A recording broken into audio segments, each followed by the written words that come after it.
Hello friends, in this video we are going to discuss AT graph, that is acceleration time graph. Previous video में बच्चों हम लोगों ने xt and vt graph already पढ़ रखे हैं, ठीक है। xt vt दोनों ही ग्राफ हमने ऑलरेडी पढ़ रखे हैं, ठीक है। तो अगर xt के स्लोप की बात करें तो बच्चों ये क्या देता है हम लोगों को, वेलोसिटी देता है, ठीक है। और अगर हम लोग वेलोसिटी के स्लोप की बात करें, वीटी ग्राफ के स्लोप की बात करें तो क्या देगा बच्चों, ये एक्सेलरेशन देगा। तो अगर एक्सेलरेशन की स्लोप की बात करें दैट इज dA/dt, ये हमें क्या देता है, ठीक है। तो acceleration over time that is jerk, ये देता है बच्चों आपको जर्क। और जर्क होता है the rate of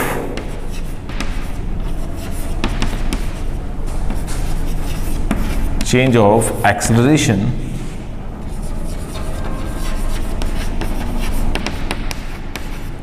with respect to time, with respect to time, ये होता है बच्चों आपको जर्क। अब अगर मैं इन तीनों की एरिया की बात करूं, एरिया अंडर द कर्व, ठीक है, वो क्या होगा, यहां देखें x इंटू टी एरिया, ठीक है, नॉट पॉसिबल। मैंने प्रीवियस वीडियो में भी बताया था आपको, ठीक है। एक्स टी का एरिया हम लोगों को कुछ नहीं देता। अगर डाउट है तो हम डायरेक्टली इनके यूनिट्स रख के पता लगा सकते हैं। तो मीटर सेकेंड किसी की भी यूनिट नहीं होती, ठीक है, not possible. Second, area under V T, तो velocity into time that is meter per second into second, cancel out displacement, क्या देता है बच्चों, डिस्प्लेसमेंट, ठीक है। So this is displacement of the particle at time T. तो हम लोग अगर यहां से हम बात करें दैट इज, ये हो गया आपका एक्सेलरेशन वी टी और acceleration area under AT curve. Area under AT curve की हम लोग बात करें तो this is equal to acceleration into time metre per second into second, ये सेकेंड स्क्वायर होता है, मीटर पर सेकेंड स्क्वायर से कैंसिल आउट हो जाएगा, बचेगा क्या, मीटर पर सेकेंड। तो ये यूनिट किसकी होती है बच्चों, वेलोसिटी की। तो ये हमें दे देता है बच्चों change in velocity, change in velocity. और क्या लिख सकते हैं हम लोग, area is equal to integration of V D T, ठीक है, integration of V D T that is T1 to T. ये हमें क्या देगा, हमेशा change in velocity, change in velocity. So इन फैक्टर्स को भी आप लोग याद रखिएगा अच्छे से, ठीक है। नेक्स्ट, अगर हम लोग यहां बात करें that is velocity is equal to dx/dt, इसका मैं डबल डिफरेंशिएट कर दूं तो मुझे क्या मिल जाएगा बच्चों, डेफिनेटली एक्सेलरेशन मिल जाता है। क्या मिल जाता है बच्चों, एक्सेलरेशन। दोबारा से पोजीशन टाइम का डिफरेंशिएट क्या देता है हमें, वेलोसिटी, और उसका डबल डेरिवेटिव क्या दे देता है बच्चों हम लोगों को, एक्सेलरेशन। इसी तरीके से वेलोसिटी टाइम अगर dv/dt की बात करूं तो वो क्या दे देता है बच्चों, एक्सेलरेशन। d²v/dt स्क्वायर की बात करूं तो वो क्या दे देता है बच्चों, अगर इसके डिफरेंशिएट की बात करूं तो वो हम लोगों को दे देता है जर्क, क्या देता है, जर्क। अब अगर मैं नेक्स्ट बात करूं दैट इज dA/dt, तो ये हो जाता है बच्चों आपका जर्क, सेम इसी तरीके से, ठीक है। और नेक्स्ट अगर d²A/dt² की बात करूं तो ये बच्चों नॉट पॉसिबल, ठीक है। इन कंडीशन को भी आप याद रखिएगा। दोबारा से xt का स्लोप हमें क्या देते हैं, वेलोसिटी। अगर दोबारा से अगर मैं डिफरेंशिएट करूं, इसका मतलब मैं किसका डिफरेंशिएट कर रहा हूं, v का डिफरेंशिएट कर रहा हूं, तो ये मिल जाएगा आपको एक्सेलरेशन।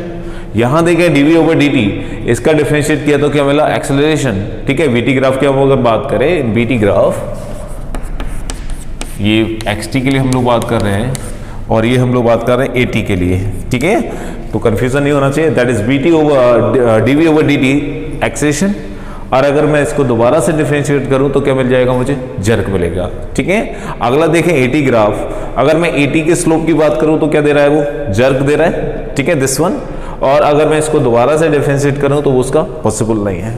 ठीक है, तो जर्क का डिफरेंशिएट पॉसिबल नहीं है। ठीक है, तो दैट कंडीशन, ये कंडीशन किसको रिप्रेजेंट कर रही है, एटी ग्राफ को। ठीक है, और यहाँ ये जितना भी कंडीशन दे रखी है, आपको एक्सटी का दे रखा है, वीटी का दे रखा है और आपका एटी का दे रखा है। ठीक है, तो इसको देखें जल्दी से। अब हम लोग इसकी ग्राफ की बात करते हैं। ओके, चलिए इसकी ग्राफ डिस्कस कर लेते हैं। ग्राफ नंबर फर्स्ट देखिए बच्चों, एटी ग्राफ। एक पर्टिकुलर पार्टिकल ओरिजिन पर खड़ा हुआ है, ओरिजिन पर खड़ा हुआ है, तो टाइम तो कंटिन्यूअस वेरी करेगा। क्या चीज वेरी नहीं कर रहा है, उसकी पोजीशन वेरी नहीं कर रही है, तो उसका एक्सेलरेशन क्या होगा, zero. There are no acceleration, क्या होगा, जीरो। ठीक है, नेक्स्ट कंडीशन, एटी ग्राफ दे रखा है, पर्टिकुलर पार्टिकल यहां पर उसका कुछ एक्सेलरेशन है और हम लोग देख रहे हैं वो एक्सेलरेशन कैसा है, कांस्टेंट। टाइम क्या है बच्चों, वेरिएबल है। टाइम वेरिएबल, एक्सेलरेशन कांस्टेंट है, इसका मतलब स्लोप क्या हो जाएगा, जीरो, तो इसका जर्क भी क्या होगा, जीरो। लेकिन एक्सेलरेशन कैसा रहेगा, पॉजिटिव रहेगा। ठीक है, अगला देखें, थर्ड वन, स्ट्रेट ग्राफ दिख रहा है, स्लोप हर पॉइंट पर कैसा है, कांस्टेंट है, इसका मतलब जर्क भी क्या होगा, कांस्टेंट हो जाएगा। जर्क कैसा हो जाएगा, कांस्टेंट हो जाएगा। देखें D over D T is what, jerk, तो यहां पर जर्क क्या है बच्चों, कांस्टेंट है। क्यों, क्योंकि इसका स्लोप कांस्टेंट है। ठीक है, और पोजीशन अगर हम लोग देखें इसकी एक्सेलरेशन की, तो एक्सेलरेशन कैसा है बच्चों, this is positive acceleration, acceleration positive. ये हम लोगों ने पहले भी बना रखा है ग्राफ। ठीक है, ये वाला देखें, स्लोप बच्चों negative, slope negative, jerk negative. देखें जरा, स्लोप नेगेटिव, जर्क भी कैसा है बच्चों, नेगेटिव है। यहां देखें लास्ट, ये ओरिजिन, ओरिजिन से ये वाला पॉइंट डाउनवर्ड है, दिस वन। अगर मैं यहां बात करूं तो एक्सेलरेशन बच्चों कैसा हो जाएगा, नेगेटिव, ऊपर कैसा पॉजिटिव, तो ये क्या होगा, नेगेटिव। एक्सेलरेशन नेगेटिव है लेकिन है कैसा, कांस्टेंट है। कांस्टेंट है तो उसका स्लोप जो होगा वो कैसा हो जाएगा, जीरो। देखो, क्योंकि parallel to the X axis, slope बच्चों जीरो, तो यहां पर जर्क भी हो जाएगा जीरो। ठीक है, तो ये आपके 5 बहुत ही सिंपल ग्राफ हैं एटी के। ठीक है, एक्सटी पता है आपको, वीटी पता है, एटी बहुत आसान लगने लगेगा। सबसे पहले आप पहला पार्ट देखिए, एक्सटी ग्राफ। सारे ग्राफ बहुत इजीली आप लोग कैरी कर सकते हैं। ठीक है, देखें आप एटी ग्राफ, आप लोग बात करते हैं फ्री फॉल कंडीशन की। ठीक है, देखें जरा, हो गया बच्चों। चलिए अब देखते हैं फ्री फॉल कंडीशन।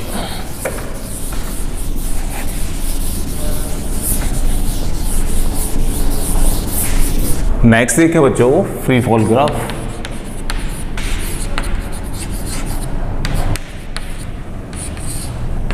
या एचटी ग्राफ। ठीक है, let us suppose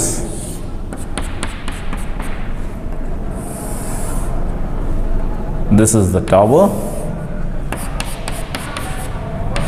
here H be the height of the tower. यहां कोई लड़का खड़ा हुआ है और उसने एक बॉल को नीचे गिराया। ठीक है, due to the effect of gravity इसकी स्पीड क्या होती जाएगी बच्चों, इंक्रीज होती जाएगी। अगर स्पीड इंक्रीज होती जा रही है तो इसका डिस्प्लेसमेंट भी क्या होगा बच्चों, इंक्रीज होता जाएगा। ठीक है, तो यहां मान के चला 0.5 मीटर, अगले टाइम में 1 मीटर, अगले टाइम में 1.5 मीटर, नेक्स्ट 2 मीटर। ठीक है, इस तरीके से स्पीड के साथ इसका जो डिस्टेंस भी है वो भी क्या हो जा रहा है, बढ़ता जा रहा है। ठीक है, अब इस कंडीशन में आपसे बोला जाए कि ग्राफ बनाइए। ठीक है, ओरिजिन माना जाए ये वाला पोजीशन, तो ओरिजिन क्या है, एक पर्टिकुलर हाइट है। ठीक है, तो अगर ओरिजिन इस पॉइंट को माना जाए तो हम लोग देखें इसी पॉइंट पर जो ग्राफ है वो कैसे प्लॉट होगा। देखें, ये हमने ओरिजिन माना 0,0। ठीक है, और यहां से बॉडी कहां आ रही है, डाउनवर्ड, और उसकी जो डिस्टेंस है वो कैसी है, अनइक्वल। ठीक है, तो ग्राफ बच्चों ये ग्राफ आएगा non uniform graph, non uniform graph. ठीक है, ये हम लोग पहले भी बना चुके हैं, this is non uniform graph इस कंडीशन में। ठीक है, क्लियर हो गया। अच्छा, अगली कंडीशन में बोला इसी ग्राफ के लिए, ये टाइम, ये h, ठीक है, ये इसी कंडीशन के लिए उसने बोला कि अगर मैं ओरिजिन को इस पॉइंट पर मानूं, ओरिजिन को इस पॉइंट पर मानूं तो ग्राफ क्या बनेगा। बहुत आसान है, इस पॉइंट पर माना ये ग्राफ बन गया, ठीक है। इस पॉइंट पर डाउनवर्ड जा रहा है तो ये आपका पर्टिकुलर ग्राफ हो गया, दिस वन 0,0 फर्स्ट सेकेंड, ठीक है ना। अब अगली कंडीशन बोल रहा है वो कि मैं इसको मिड पॉइंट से बनाना चाह रहा हूं, मिड पॉइंट से, यानी कि मैंने रेफरेंस पॉइंट क्या ले लिया, मिड पॉइंट, मैंने ओरिजिन क्या ले लिया, इसका मिड पॉइंट, तो इसका मिड पॉइंट क्या होगा बच्चों, ये हो जाएगा। नेक्स्ट देखें बच्चों, दिस इज h/2, यहां से उसने बनाना चाह रहा है तो कोई दिक्कत नहीं, अगर यहां से बनाना चाह रहा है तो वो भी नॉन यूनिफॉर्म, ये कैसे आएगा, ये पर्टिकुलर ग्राफ आ गया h/2, this is minus of h/2, ठीक है, तो ये ग्राफ बन जाएगा।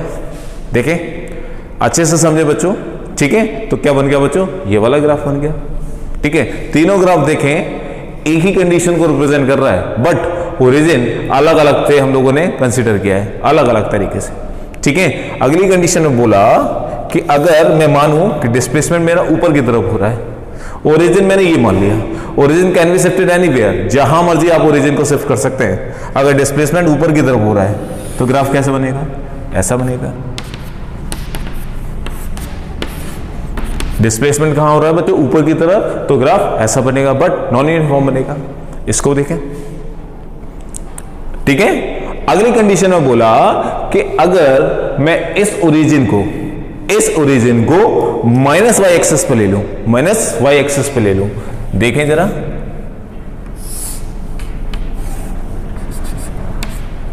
इस पे ले लिया जाएगा, ठीक है, कोई दिक्कत नहीं। अगर वो इस पर लेना चाह रहा है इस ओरिजिन को, तब ग्राफ कैसा बनेगा। अगर उसने इस पोजीशन पर ये मान लिया आपका ओरिजिन, तो यहां से अगर हम लोग देखें डिस्प्लेसमेंट के लिए, तो अगर इसने इसको डाउनवर्ड लिया है तो ये डिस्प्लेसमेंट कहां होगा बच्चों, ऊपर की तरफ। इसका मतलब ये ग्राफ ये हो जाएगा,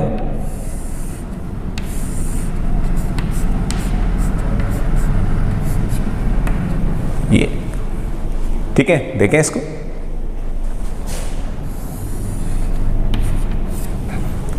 क्लियर हो गया। तो जहां मर्जी डिस्प्लेसमेंट इसमें माना है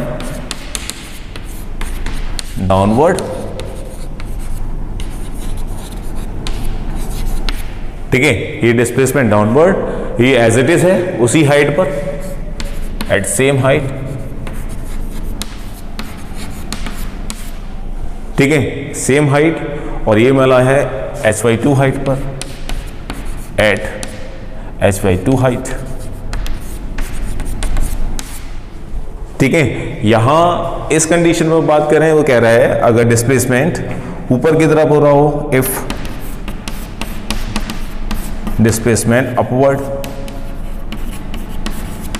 तो ये वो कंडीशन हो गई, ठीक है।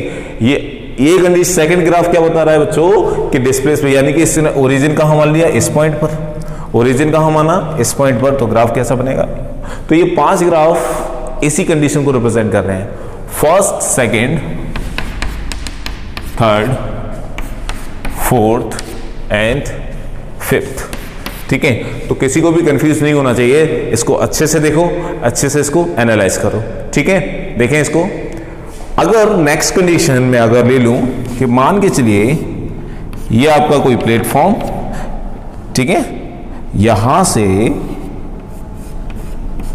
अगर मैं किसी बॉल को ऊपर की तरफ फेंकूं, ऊपर की तरफ फेंकने का मतलब क्या है, स्पीड डिक्रीज हो रही है, स्पीड डिक्रीज हो रही है। अगर स्पीड डिक्रीज होगी, क्यों, इसका रीजन क्या है कि ग्रेविटी डाउनवर्ड लग रही है, ठीक है। स्पीड डिक्रीज होगी तो यहां से ऊपर जाने के बाद अगर इसी हाइट को वो फॉलो कर रहा है इस तरीके से, तो वहीं के वहीं वो वापस आ जाएगा उसी हाइट पर, ठीक है, उसी हाइट पर क्या हो जाएगा, वो वापस भी आ जाएगा, ठीक है, और मैक्सिमम हाइट पर जाके उसकी वेलोसिटी क्या हो जाएगी 0, तो उस पोजीशन से वो कैसा आ जाएगा, नीचे आ जाएगा, ठीक है। लेकिन अगर उसने एक पर्टिकुलर बॉडी को एक एंगल के साथ भेजा, ठीक है, एक एंगल के साथ फेंका, तब देखो वो कैसे बनेगा, ठीक है।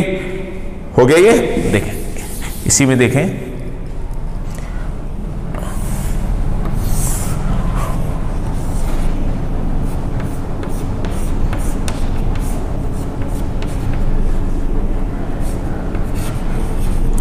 ये उसने एक पर्टिकुलर एंगल के साथ इस बॉल को थ्रो किया, ये इस तरीके से, ठीक है। तो ये इस तरीके से जाके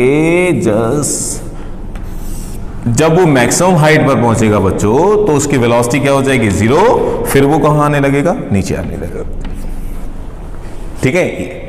अब यहां से अगर हम लोग देखें तो पहले तो ये ऐसा ग्राफ बना, उसके बाद कैसा बन रहा है बच्चों, डाउनवर्ड बन रहा है, क्या बन रहा है, डाउनवर्ड। ये वाला ग्राफ हम लोग पढ़ेंगे जब हम लोग प्रोजेक्टाइल मोशन पढ़ेंगे, that is motion in 2D, ठीक है, तब हम लोग ये कंडीशन पढ़ने वाले हैं, ठीक है। दोबारा से इसने एक पर्टिकुलर बॉल को फेंका, तो वो कहां तक जाएगी, एक मैक्सिमम हाइट अटेन करने के बाद उसकी वेलोसिटी क्या हो जानी है, 0 हो जाएगी। वेलोसिटी 0, इसका मतलब ये आपका xt। अब हम लोगों को पता है xt ग्राफ की अगर हम लोग बात करें तो स्लोप अगर xt का निकालें तो स्लोप बच्चों इस पॉइंट पे क्या है, 0। देखें अगर इस पॉइंट पर स्लोप 0, इसका मतलब वेलोसिटी क्या हो जाएगी बच्चों, 0 हो जाएगी, वेलोसिटी 0। अब अगर मैं यहां देखूं, इस पॉइंट की बात देखूं, तो यहां अगर मैं टेंजेंट डालूं तो एंगल, और ये दूसरा एंगल, देखें स्टीपनेस देखो सेकेंड, ये first, angle θ1 is greater as θ2। हम लोग स्टीपनेस देख रहे हैं घटती जा रही है, स्टीपनेस अगर घटती जा रही है तो स्लोप डेफिनेटली क्या हो जाएगा, घटता जाएगा, क्योंकि एंगल कैसा बच्चों, एक्यूट है। अब यहां देखें, टेंजेंट डाला, ऑब्ट्यूस एंगल बन रहा है, ठीक है, यहां देखें ऑब्ट्यूस एंगल बन रहा है। अब यहां अगर कंडीशन देख रहे हैं तो जो एंगल है आपका वो बढ़ता जा रहा है, स्टीपनेस क्या है बच्चों, बढ़ती जा रही है, स्टीपनेस बढ़ रही है, इसका मतलब स्लोप क्या हो जाएगा इसका बच्चों, बढ़ता जाएगा।